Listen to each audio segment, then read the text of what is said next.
सनिधि नगर number 6 स्थित मधुरेंद्र कुमार वर्मा का अहिल्या रामकृष्ण कुटी में उत्तर बिहार उद्यान समिति के प्रेस वार्ता कल गेल। सभा का अध्यक्षता करे थे डॉक्टर लता खेतान कहलन जे उनका सभक आगामी फ्लावर शो जे लक्ष्मेश्वर पब्लिक लाइब्रेरी में 28 और 29 का नव सज धज के संग मनाओल जायत। सैकड़ों प्रजाति का हजारों गमला लोग के लुभेबाक लेल सुसज्जित कयल जाय, जे कि विभिन्न पुष्प प्रेमी द्वारा प्रदर्शनी के देल जाइत अछि। सेक्रेटरी जनरल राघवेंद्र कुमार बत्तीसम फ्लावर शो के विशेषता के बारे में विस्तार से कहलन।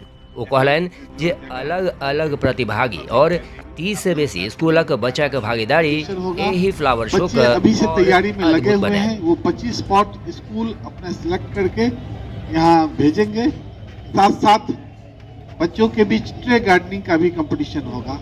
ट्रे गार्डनिंग हम लोग थीम दे रखे हैं, पर्यावरण से संबंधित थीम रहेंगे। बच्चे उस पर अपना थीमेटिक इकोसिस्टम वगैरह बना करके लाएंगे और दिखाएंगे कि हमारा पर्यावरण कहाँ दूषित हो रहा है, कैसे इसकी रोकथाम की जाए, इन सब विषय पर करेंगे। इसके साथ साथ एक और नया ऐड किया गया है जो खासकर इलेक्ट्रॉनिक गैजेट्स वगैरह जितने भी हैं, इलेक्ट्रॉनिक गैजेट्स के माध्यम से आज उसका भी दुष्प्रभाव पड़ रहा है। लोग यूज कर लेते हैं मोबाइल, आए दिन इलेक्ट्रॉनिक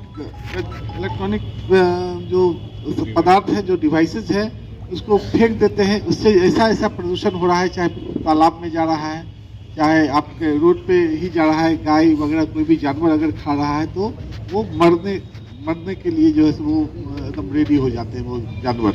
तो खासकर इन सब चीज़ों के भी बचाव के लिए बच्चे काफ़ी उत्साहित हैं कि वो बताएंगे अपने टॉपिक्स को। ये दिया गया है उनको। और एक और दिया गया है, खासकर स्पेशल दिया गया है कि इसमें बच्चों का थीमेटिक डांस भी होगा या और फैशन शो के माध्यम से हम लोग ये दर्शाएंगे कि बच्चे कोई फ्लावर बन के आ रहे हैं या कोई प्लांट बन के आ रहे हैं या फिर सभी कैटेगरी, 3 कैटेगरी में इसमें दिया गया है बच्चे को। तो वो बच्चे अपना दिखाएंगे और साथ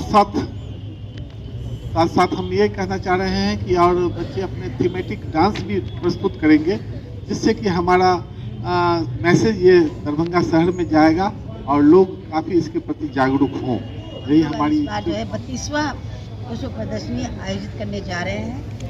और जैसा कि आप लोग जानते ही हैं, हर साल की भांति फूलों का प्रदर्शन तो रहेगा ही, और साथ साथ में जैसा कि राघवेंद्र जी ने बताया, हम लोग बच्चों के लिए स्पेशल मतलब कि उन लोग को इलेक्ट्रॉनिक वेस्टेज हो, चाहे मतलब कि हमारे पोखर तालाब सबका मतलब कि डिटेरिएशन हो रहा है, पोल्यूशन हो रहा है, ये सब चीज़, ये हमारा जो ग्लोबल सिस्टम जो दिन पर दिन गड़बड़ होते जा रहा है, ये सब के प्रति जागरूकता लाने का हम लोग कोशिश कर रहे हैं। जहाँ जो जगह स्थल है लक्ष्मेश्वर पब्लिक लाइब्रेरी, आप लोगों का स्नेह प्यार वहाँ मिलता रहता है।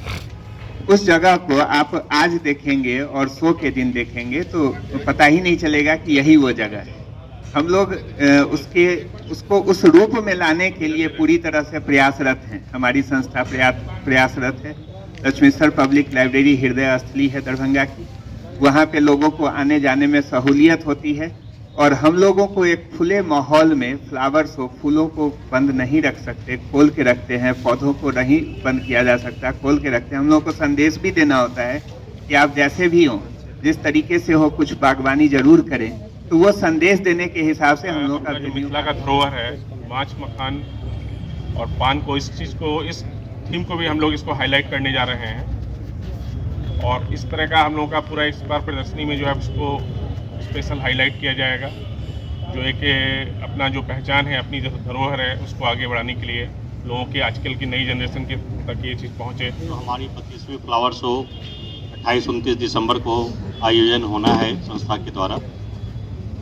आज के दिन में फ्लावर शो जो NBHS द्वारा किया जा रहा है वो एक अपने अलग पहचान बना चुका है पूरे मिथिला के लिए, और पूरे दरभंगा के लोग इस दिन का इंतजार करते हैं कि फ्लावर शो कब होगा और हम इसमें सम्मिलित होकर इसका आनंद उठा पाएंगे। आप मीडिया बंधुओं से निवेदन है कि आप अपने माध्यम से जनमानस तक इस संदेश को पहुंचाएं कि हम किस तरह पर्यावरण को बचाकर अपने घरों में, अपने आसपास में पेड़ पौधे लगा करके और संरक्षण करके पर्यावरण को कैसे दूषित होने से हम बचा सकें। फ्लावर शो होने जा रहा है और धन्यवाद है संरक्षक मंडल का जिन्होंने इतनी बड़ी सोच रखी और हम लोग फ्लावर शो के 32वें पड़ाव पर पहुंच चुके हैं। इसमें बहुत बड़ा सहयोग आप लोगों का भी है कि आम जन तक आप लोग इस मैसेज को पहुंचाते हैं और अच्छी खासी संख्या में जो लोग अपने घरों से निकलते हैं ठंड के मौसम में आकर के फोटोग्राफी करवाते हैं, फ्लावर्स के बीच में अपने परिवार के साथ एक जो साल का अंतिम समय होता है उसको सेलिब्रेट करते हैं। तो ये एक पिकनिक स्थान के साथ साथ जो हमारा इकोसिस्टम है उसकी जागरूकता के लिए भी बहुत बड़ा हम लोगों का ये एक आयोजन बन जाता है। लेकिन चूंकि मैं दिल से कर्म से भी अपने इस सोसाइटी से जुड़ा हुआ हूँ और हमेशा हर साल इनके अच्छे के लिए भगवान से कामना भी करता रहता हूँ।